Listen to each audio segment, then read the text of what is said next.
¿Ok? Entonces iniciamos el tema de cardiovascular, que vendría a ser nuestro último tema. ¿Ok? Bueno, el sistema cardiovascular está formado por el corazón y los vasos sanguíneos. Se considera a este sistema como un sistema de bombeo doble, en donde el corazón es la bomba y los vasos sanguíneos son las tuberías. El sistema cardiovascular es uno de los sistemas más importantes, ya que a través de él la sangre circula por los vasos sanguíneos, llevando oxígeno, nutrientes y otros elementos y recoge los desechos del metabolismo. Está compuesto por el corazón, las arterias, las venas y los capilares, tanto arteriales como venosos. La sangre cumple función, es decir, que desde el corazón se distribuye a todos los órganos y células del cuerpo para volver nuevamente al corazón. Cuando la sangre sale del corazón y vuelve nuevamente a él, se lo denomina un sistema cerrado. Eso es importante que ustedes se lo graben, ¿no? La sangre lleva nutrientes, oxígeno y otros elementos necesarios, como ya hemos dicho anteriormente, a todas las células del cuerpo. Recoge los desechos del metabolismo celular y los lleva a los órganos excretores para su posterior eliminación a través de los riñones, los pulmones y el tracto digestivo principalmente. Empezamos con el corazón. El corazón es la parte central o principal del sistema circulatorio. Es un órgano muscular hueco situado en la cavidad torácica entre los pulmones, en una cavidad llamada mediastino. La función que tiene el corazón es la de bombear sangre hacia los pulmones, donde se oxigena, y posteriormente bombear la sangre oxigenada al resto del organismo. Bien, vamos a observar el corazón y tenemos que las paredes del corazón están compuestas de afuera hacia adentro por 3 capas: el epicardio, el miocardio y el endocardio. Es decir, la capa externa, que es el epicardio, el endocardio, que es esta capa interna de acá, que está recubriendo las cavidades, y el miocardio es el músculo cardíaco. El corazón está ubicado en una cavidad pericárdica o saco pericárdico, que es este saco que están ustedes observando acá. Acá hemos, para que ustedes puedan observar el corazón, ¿no? Dentro de este saco pericárdico, entre el corazón y el saco, existe una pequeña cantidad de líquido pericárdico que actúa como un lubricante y además un amortiguador que reduce el roce del corazón con otros órganos que lo rodean. El corazón está dividido longitudinalmente por un septo, el septo cardíaco, que divide en 2 partes el corazón, la parte derecha y la parte izquierda. A su vez, estas partes, la derecha y la izquierda, se dividen en 4 cámaras, 2 superiores que son las aurículas, derecha e izquierda, y 2 inferiores que son los ventrículos, derecho e izquierdo. En la mitad izquierda del corazón, la musculatura es mucho más desarrollada que en la mitad derecha, ya que la izquierda debe bombear la sangre hacia todo el organismo, mientras que la derecha solo bombea la sangre. Observen aquí, fíjense, esto en azul es la sangre que está saliendo del ventrículo derecho, simplemente va hasta aquí, hasta los pulmones, y retorna al corazón. En cambio, en el izquierdo sale por la arteria aorta y va a todas las partes del organismo y luego regresa a la aurícula derecha. Entonces, por eso es que el músculo del ventrículo, especialmente el ventrículo izquierdo, es mucho más grueso porque tiene que tener una fuerza de contracción para poder impulsar la sangre y que llegue a todas partes del cuerpo. Ok, seguimos observando el corazón y tenemos unas estructuras llamadas válvulas cardíacas. Estas válvulas existen entre las aurículas y los ventrículos y se llaman válvulas auriculoventriculares. Están también a nivel de los grandes vasos sanguíneos, que son la arteria aorta y la arteria pulmonar. Tenemos aquí, fíjense, estas son las válvulas auriculoventriculares. Este es un corte del corazón que está más o menos casi, diríamos, en la división o en la unión entre aurícula y ventrículo, ¿no? Entonces, por eso es que se pueden observar justamente las válvulas, ¿no? Y luego tenemos Aquí los grandes vasos, la aorta y la pulmonar con sus respectivas válvulas. Estas válvulas de acá se llaman válvula sigmoidea o la decimos de manera separada, la válvula pulmonar y la válvula aórtica. Bien, iniciamos con las válvulas auriculoventriculares. Al lado derecho del corazón tenemos la válvula tricúspide. ¿Por qué decimos tricúspide? Porque tiene 3 valvas. Su ubicación es aquí, a nivel entre la aurícula y el ventrículo derecho. La válvula bicúspide o mitral está en el lado izquierdo del corazón, entre la aurícula izquierda y el ventrículo izquierdo. Está acá y se dice mitral o bicúspide porque solo tiene 2 válvulas. 2 válvulas, ¿no? O 2 valvas, perdón. Bien, la función de las válvulas y que se ubican entre aurícula y ventrículo permiten el flujo de la sangre de las aurículas a los ventrículos. Se abren y se cierran por la diferencia de presión entre la aurícula y el ventrículo. Cuando la presión de la aurícula es mayor, se abre la válvula, pasa la sangre al ventrículo. Luego se cierran e impiden que retroceda la sangre hacia las aurículas cuando los ventrículos se contraen para impulsarla hacia los pulmones o hacia la circulación general, como saben. Dijimos también anteriormente que a nivel de los grandes vasos, la arteria pulmonar y la arteria aorta, había también válvulas. Estas las llamamos válvulas sigmoideas. Aquí tenemos, esta es la arteria pulmonar y podemos apreciar la presencia de esta válvula. Igual sucede en el caso de la arteria aorta, pues tiene una válvula que se la denomina semilunar o también se dice aórtica, ¿no? Bien, las válvulas sigmoideas permiten, como dijimos antes, el paso de la sangre a las arterias pulmonar y aórtica durante la contracción ventricular y evitan que la sangre se devuelva al corazón cuando estos se relajan, es decir, cuando se produce la relajación ventricular. Funciona por una diferencia de la presión entre las cámaras, ¿no? Aquí podemos apreciar más fácilmente, es el mismo gráfico que vimos antes, pues la tricúspide y en el lado derecho y la bicúspide en el lado izquierdo, ¿no? Okay. Luego tenemos las sigmoideas, tenemos la pulmonar y la aorta. Aquí podemos apreciar cómo es que sale la sangre del ventrículo derecho, va por la arteria pulmonar hacia los pulmones, ambos pulmones se bifurca y va a ambos pulmones, y luego tenemos la aórtica que está acá, y es la que se abre para que salga la sangre a través de la arteria aorta y se difunda o se disperse a todo el organismo, ¿no? Bien, tenemos los sonidos o ruidos cardíacos. Los 2 sonidos o ruidos que se oyen en cada latido se deben primero al cierre simultáneo de las válvulas aurículo-ventriculares, es decir, que tanto del lado derecho como del lado izquierdo se van a cerrar al mismo tiempo. El segundo sonido se debe al cierre de las válvulas sigmoideas, es decir, de las válvulas que están localizadas en la arteria aorta y en la arteria pulmonar.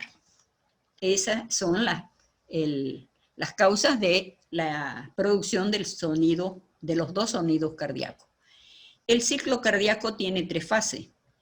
Por ejemplo, el corazón humano se contrae rítmicamente unas 75 veces por minuto en forma promedia, es decir, 75 veces como promedio. En cada minuto, cada contracción constituye el ciclo o latido cardíaco y consta de 3 fases. La sístole auricular, que es cuando las aurículas se contraen e impulsan la sangre hacia los ventrículos. Luego la sístole ventricular, que es cuando se contraen los ventrículos, las válvulas auriculoventriculares se cierran y la sangre sale a través de las arterias, como dijimos antes, pulmonar y aórtica. Y la diástole general, que viene a ser como el descanso, la relajación de todo el corazón, ¿no? Es decir, que la musculatura cardíaca se relaja y el corazón vuelve a llenarse de sangre.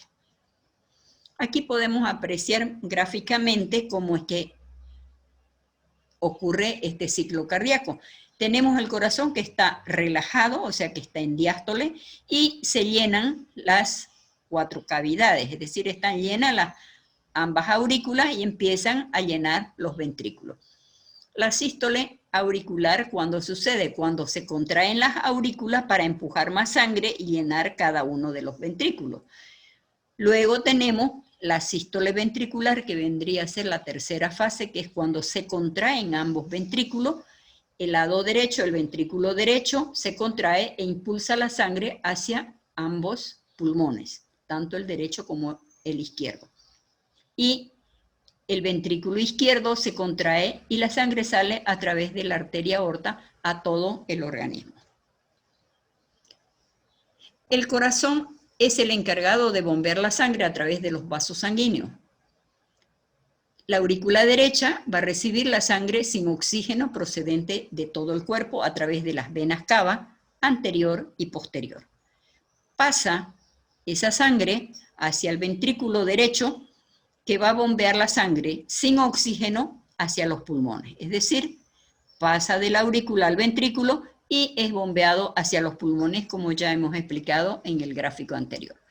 Luego, ¿qué sucede a nivel de aurícula izquierda? La aurícula izquierda recibe la sangre oxigenada proveniente de los pulmones a través de las venas pulmonares. Pasa al ventrículo izquierdo y el ventrículo izquierdo va a bombear esta sangre oxigenada hacia todo el cuerpo a través de la arteria aorta. Célula cardíaca o cardiomiocito o célula o fibra cardíaca.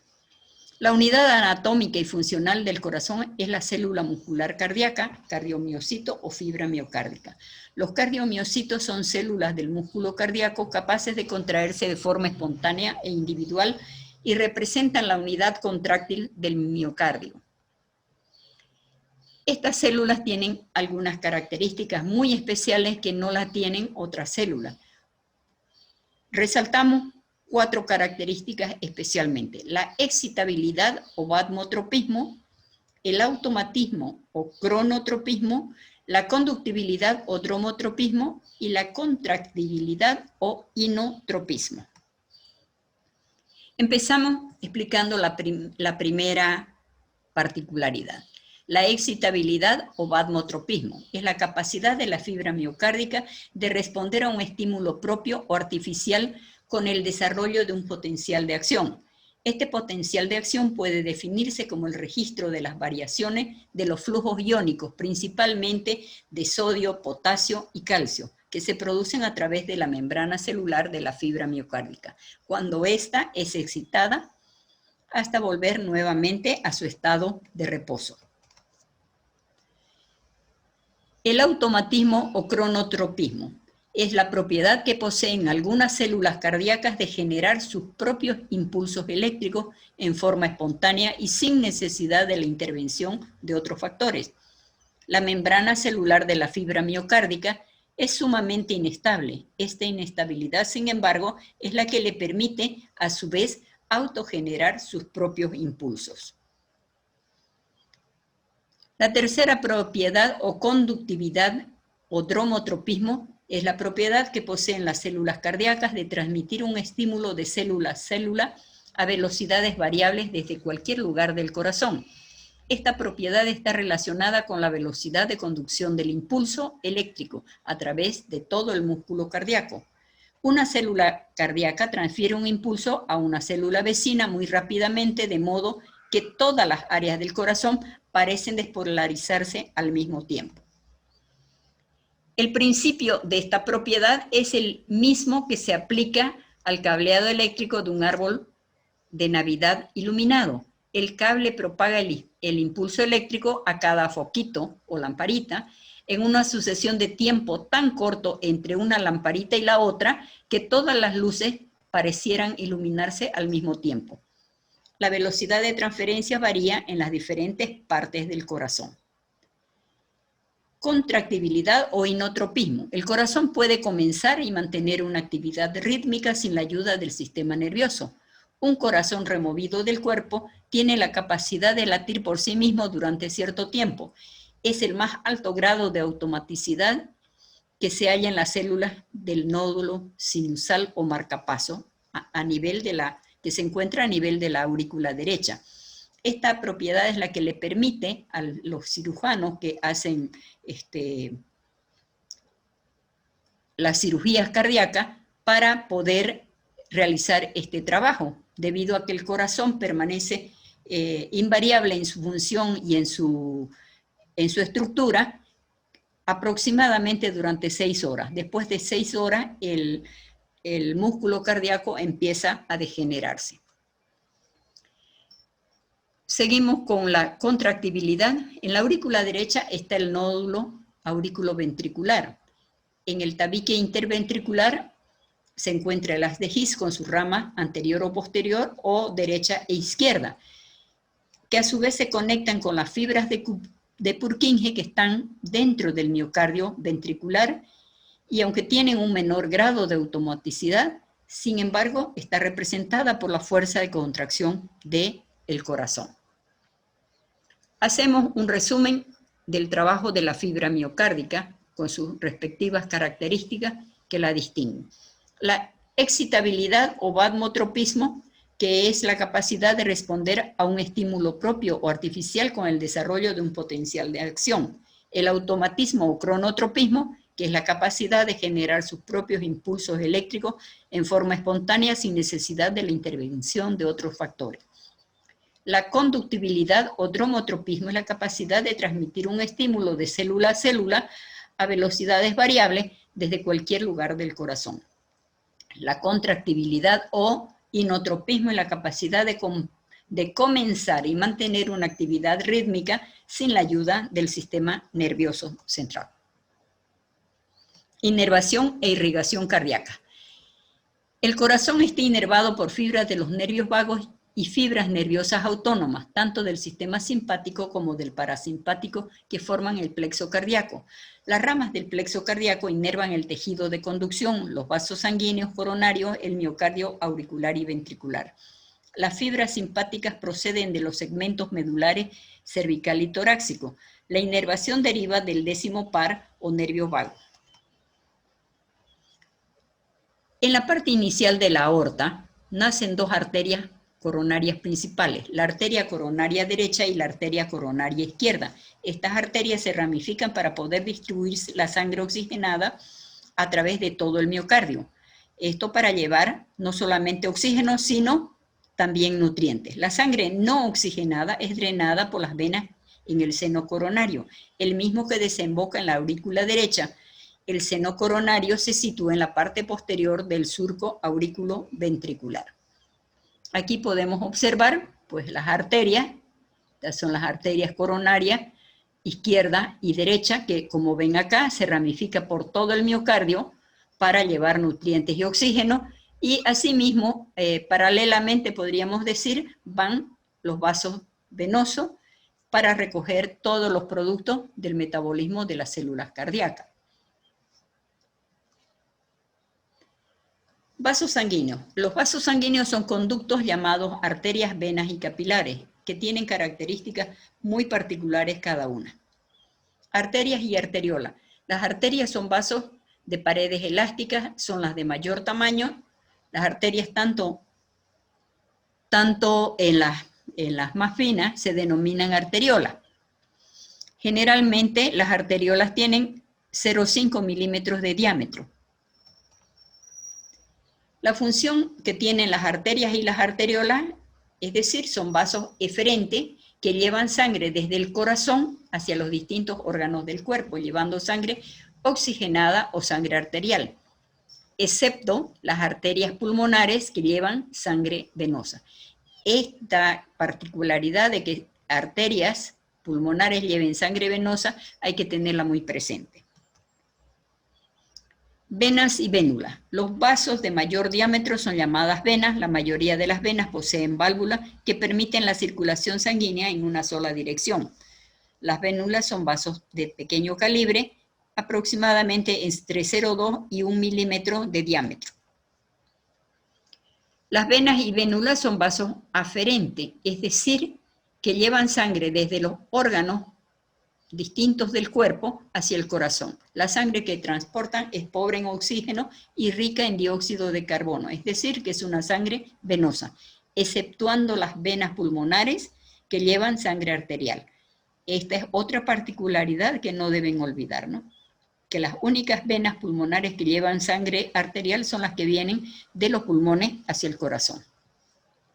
Capilares. Los capilares son vasos muy finos de 7 a 9 micromicra que conectan las arterias con las venas. Están constituidos por una monocapa de células planas. La sangre circula lentamente por los capilares. Tan es así que solamente un eritrocito pasa por estos vasos. Sus finas paredes, sin embargo, facilitan el intercambio de las sustancias con los tejidos circundantes. Aquí podemos apreciar un esquema en el que podemos ver las 3 capas de una arteria. Y esta capa de aquí, que es muscular, es donde tiene la capa muscular elástica que permite que la arteria pueda dilatarse y contraerse. En cambio, si comparamos con las venas, si bien tiene las mismas capas, o sea, 3 capas, sin embargo podemos observar que no existe una capa muy amplia o muy grande. ¿Por qué? Porque no existe la capa muscular, sin embargo, ellos mantienen su luz y además lo que podemos apreciar es la presencia de estas válvulas, que son las que permiten que la sangre circule en una sola dirección. Luego tenemos el capilar, que en realidad no tiene más que una monocapa, como habíamos dicho antes, que es lo que le permite la fácil salida y entrada de los diferentes componentes de la sangre hacia los tejidos vecinos, ¿no? Aquí podemos apreciar no solamente las capas, sino algo que es importante, que solo existe a nivel de las venas, que es la que permite la circulación de la sangre en un solo sentido, es decir, que va hacia el corazón. Ese es el sentido que tiene la corriente que va por las vías venosas.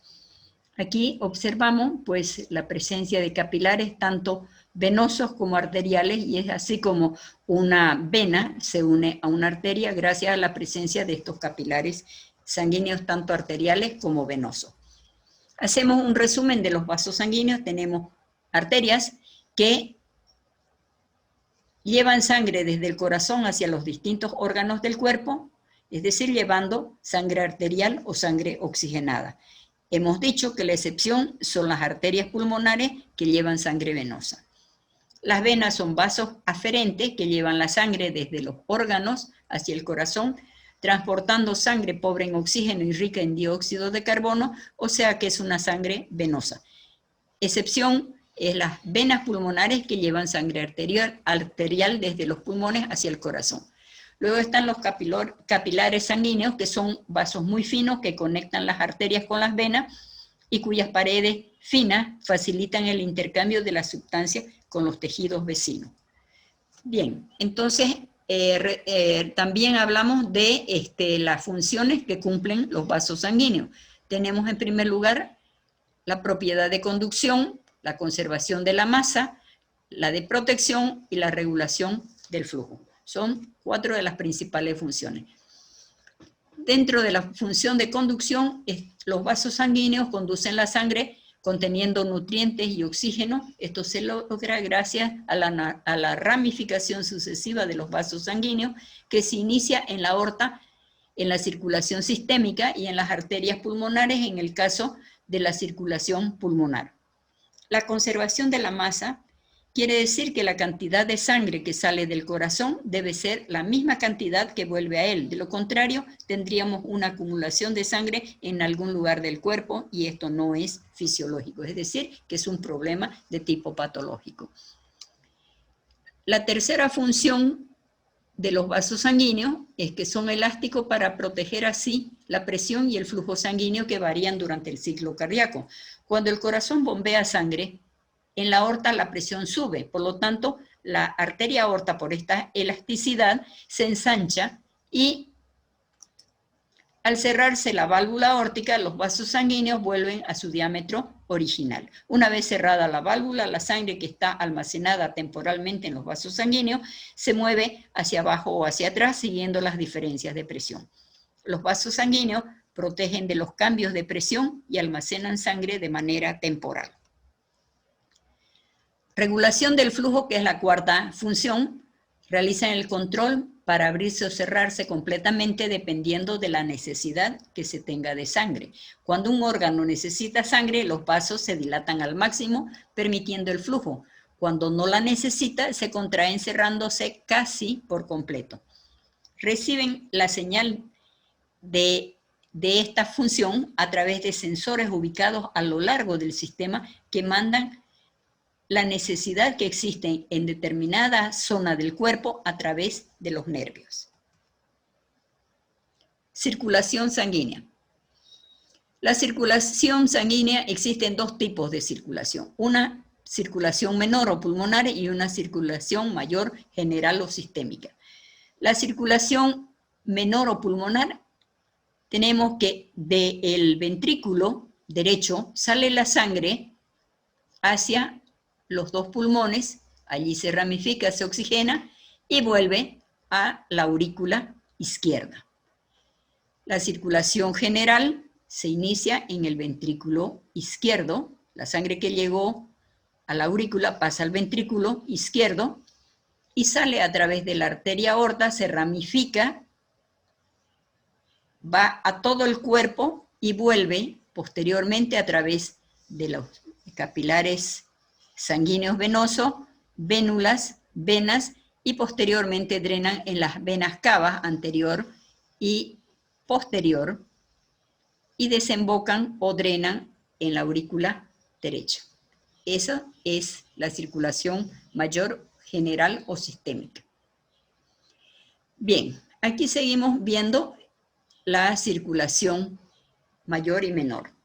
La circulación menor es cuando la sangre sale desde el ventrículo derecho a través de las arterias pulmonares hacia los pulmones y vuelve por las venas pulmonares hacia la aurícula izquierda. La circulación mayor, sale la sangre del ventrículo izquierdo a través de la arteria aorta, va a todo el organismo y regresa a la aurícula derecha a través de las venas cavas anterior y posterior.